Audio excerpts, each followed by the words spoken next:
જૂનાગઢના મારી પ્રાથમિક શાળાના ધોરણ 8ના વિદ્યાર્થી દ્વારા એક સોલાર આધારિત પ્રોજેક્ટ તૈયાર કરવામાં આવ્યો છે, જેમાં ખેડૂતોનું વીજળીની પણ બચત થાય છે અને કોઈ પણ પ્રકારની વીજળીનો ઉપયોગ કર્યા વગર સોલાર આધારિત ઇન્સ્ટ્રુમેન્ટ તૈયાર કરવામાં આવ્યા છે, જેમાં ખેડૂતો પોતાનો પાક સાચવવા માટે કોલ્ડ સ્ટોરેજ, સ્વાસ્થ્યનું ધ્યાન રાખી શકે તે માટે દવાનો છંટકાવ અને કોઈ પ્રાણી ખેતરમાં પ્રવેશવાનું કરે તો એલાર્મ સિસ્ટમ અને લાઇટિંગ આ પ્રોજેક્ટ બનાવી અને લોકો સમક્ષ મૂક્યો હતો। કૃતિનું નામ છે સોલર દ્વારા કોલ્ડ સ્ટોરેજ। એનો ઉપયોગી એ છે કે જ્યારે ખેડૂત ખેતમાં પાક ઉગાડે ત્યારે એને અંદર જવું પડે દવા છાંટવા માટે। તે માટે એના હાથમાં ગ્લવ્સ ને રૂમાલને વગેરે પહેરવું પડે, છતાંય તેનો શ્વાસ બગડે છે। તે માટે અમે એક એવું યંત્ર બનાવ્યું છે કે ઉપરથી દવા છાંટી શકે, જેથી ખેડૂતનો સમય બચે ને એનો સ્વાસ્થ્ય ના બગડે। અને ખેડૂતના ખેતમાં પાક ઉગી જાય ત્યારે એને પાકનું ધ્યાન રાખવું પડે કે એના પાકની અંદર બગાડ ના થાય, કોઈ પ્રાણી ના ઘૂસી જાય। તે માટે અમે એક એવી સિસ્ટમ ફિટ કરી છે કે એની ઉપર કોઈ પણ પગ રાખે એટલે ઓટોમેટિક લાઇટ અને સાયરન સિસ્ટમ વાગે, સામેથી કોઈ લીકરે તોય ઓટોમેટિક અલાર્મ વાગે। પછી કોલ્ડ સ્ટોરેજ બનાવ્યું છે જે એ કામ કરે છે કે જેમ કે અચાનક વાવાઝોડા કે વરસાદ આવે છે તો એનો પાક બગડે નહીં, એમાં સુરક્ષિત રહે ને। એમાં અમે એસી યુઝ નથી કર્યું, નોન એસી છે। એમાં અમે એસીનું યુઝ નથી કર્યું, એનું કારણ એ છે કે અમે એસી યુઝ કરીએ તો અંદર ઠંડુ રાખે પણ બહાર પોલ્યુશન કરે છે।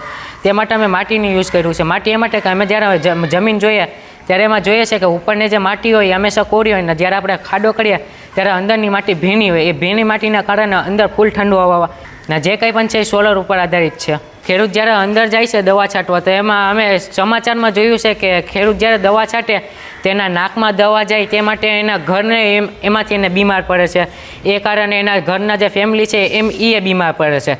તે માટે અમે આ વિચાર્યું કે ઉપરથી અમે દવા છાંટી શકીએ। નમસ્તે, મારું નામ વાઘેલા ભાવિલ કુમાર રામજીભાઈ, મારી પ્રાથમિક શાળા। અમે આજે ગ્લોબલ વોર્મિંગને લીધે જે સતત પૃથ્વીનું તાપમાન વધતું જાય છે અને એને લીધે દરિયાની સપાટી ઊંચી આવી જાય છે, એવા સમાચારને લીધે વિદ્યાર્થી સાથે ચર્ચા કરતી વખતે અમને વિચાર આવ્યો કે આપણે કંઈક એવું કરીએ કે ગ્લોબલ વોર્મિંગમાં થોડો ઘણો ઘટાડોમાં અથવા તો વધે નહીં, એના માટે અમે મદદરૂપ થઈએ। તો અમે આ જે કોઈપણ પ્રકારના કૃત્રિમ ગેસ કે વાપરા વગરનું જે ઠંડક ઉત્પન્ન કરી શકે એ રીતના કોલ્ડ સ્ટોરેજ બનાવવાનું નક્કી કર્યું। એટલે વિદ્યાર્થીઓની મદદથી અમે વિચાર્યું કે જો માટી છે એ અંદરથી ભીની હોય છે અને એમાંથી હવા પસાર થાય છે તો અંદર ઠંડારક ઉત્પન્ન કરે છે, તો અમે આ રીતે કોલ્ડ સ્ટોરેજમાં જે માટીનો ઉપયોગ કર્યો છે અને સોલાર દ્વારા સંચાલિત કર્યું છે અને બેટરી ચાર્જ કરી અને રાત્રે પણ આપણે અને ઠંડારક આપી શકીએ, આ રીતે અમે કોલ્ડ સ્ટોરેજ તૈયાર કર્યું છે। બીજું અમે દવા છાંટવા માટેનો જે પંપ બનાવ્યો છે આધુનિક, કે જે ઓટોમેટિક દવા છાંટી શકે, જેથી અંદર દાખલ થવું ન પડે ખેડૂતોને અને દવાની ગંભીર અસર થતી હોય તો એ ન થાય અને પશુઓ અંદર ન જઈ શકે, એટલે ઓટોમેટિક અમે એલાર્મ સિસ્ટમ પર રાખી છે કે અંદર દાખલ થાય ત્યારે એલાર્મ વાગે અને લાઇટિંગને હિસાબે એ અંદર દાખલ થવાને બદલે બહાર નીકળી જાય।